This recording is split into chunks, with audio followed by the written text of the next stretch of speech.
so-called Farmgate scandal is being seen as the latest battleground for those who want ANC President Cyril Ramaphosa to step down and those who are fighting for him to stay on. Ramaphosa is accused of concealing a robbery at his farm in Limpopo, among other crimes. That controversy coincides with crucial ANC provincial conferences where Ramaphosa is seen to have an unassailable lead. For instance, the party in Mpumalanga, the Eastern Cape, Limpopo and the Northern Cape has endorsed him, but could this all amount to nothing if this scandal sinks the president? Let's speak to political analyst now, Dr. Ntsikelelo Breakfast, who's with us via our video link this morning. Always great to get your take, sir. Thanks very much indeed for making time.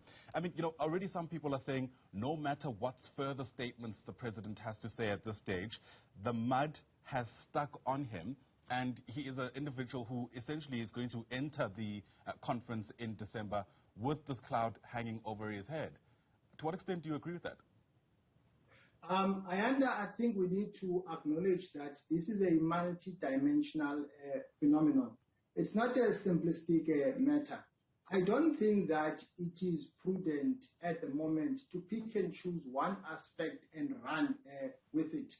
I think we need to try our level best to strike a balance between the politics of this and the legal aspects. So on the one hand, we need to commend, Arthur Fraser for a good job well done in terms of reporting what had happened.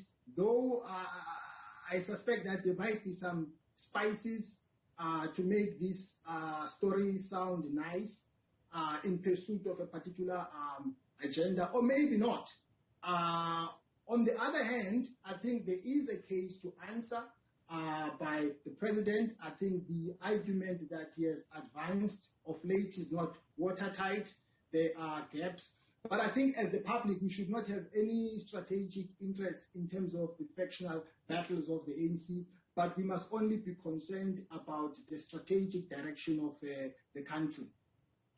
Interesting that you start off by saying that Arthur Fraser should in some ways be commended, because there are many who've come out to say that his motive is not one of just being altruistic at all. In fact, there are individuals who've gone as far a further step in saying there has never been a more direct political move than Arthur Fraser revealing these details when he did, given what he knew.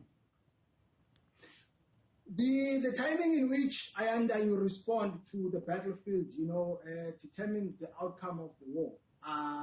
Because if he was doing this in good faith, he would have reported this last year or when it had happened. So he waited for a right time because timing is very symbolic in the domain of politics. So he's well aware that the conference of the ANC is just around the corner, and that the step-aside principle, if everything goes according to plan for him, might kick in. So yes, the rationale behind is to dislodge the president from the helm of power. But at the same time, also, we should not use a softy approach to the president. No one is above the law, but also not allow other people to force their argument down our throats. You can see what is happening. People are playing the cart before the horse, demanding that the president must step down, despite the fact that the facts have not been found. Already the president is also coming under fire for how he's responded so far, the latest being that much anticipated briefing that he gave on Friday, where, as expected, journalists posed multiple questions around what he knew, what he did and didn't disclose, and what he's going to do moving forward.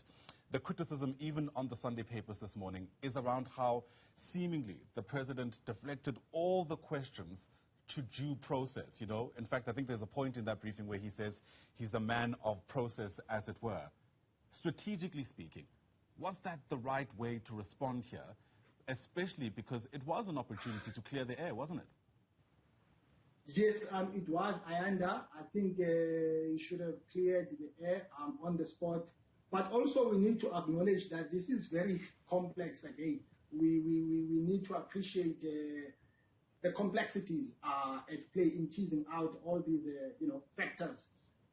So on the other hand, I think maybe he was trying to be circumspect by not unveiling too much because it's still early days. I suspect that he doesn't want to reveal too much information and have a situation whereby the information that he unveiled in public is used against him in court. You would only be afraid of revealing too much if you have something to hide, wouldn't you? Not really. Look, I don't want to talk about whether he's guilty or not. I think it's still early days. The jury is still out. Like I said, I mean, my responsibility is not to take sides here. I'm not a member of any political party. That is not my domain. But what I'm interested in is what does this do to the country? Because it looks like, whether you like it or not, this is going to hurt the ANC in terms of its electoral performance in the near future. And what is the meaning of that in terms of the responsiveness of the electorate? I guess people will have to make a call, and I hope that they will make the right call. Yeah, okay, let's go down that path. If Ramaphosa, for instance, is criminally charged, we know the step-aside resolution said he'd have to do exactly that. He'd have to step aside. And what does that mean for the options that the ANC has then in a context where they do need to elect their new president come December in the lead-up to 2024? I think that is the objective realization. That is the rationale behind these charges, is to prevent him from coming back for a second term, because he has and his faction won a lot of strategic conferences. So those who are opposed to him, I think they can see that they don't stand a chance to dislodge him via electoral means. So the only way out now is to initiate this move. So if everything goes according to plan, I think then it will make room for the forces of RAT to outmaneuver him.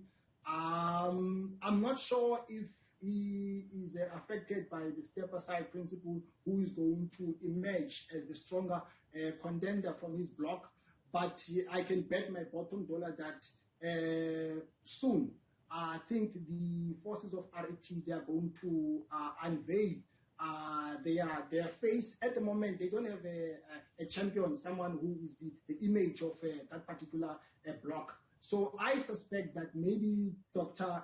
Sisulu is going to be the embodiment of a radical economic transformation, coupled with Dr. Mkhize as the deputy. Because I don't think that Ace Mahashula will stand a chance of representing a radical economic transformation, given the fact that he's been affected by his legal challenges. Sure. I wonder if there's been any greater anticipation to an ANC elective conference than the one that's coming in December. Dr. Ntsikelelo Breakfast, thanks for your time.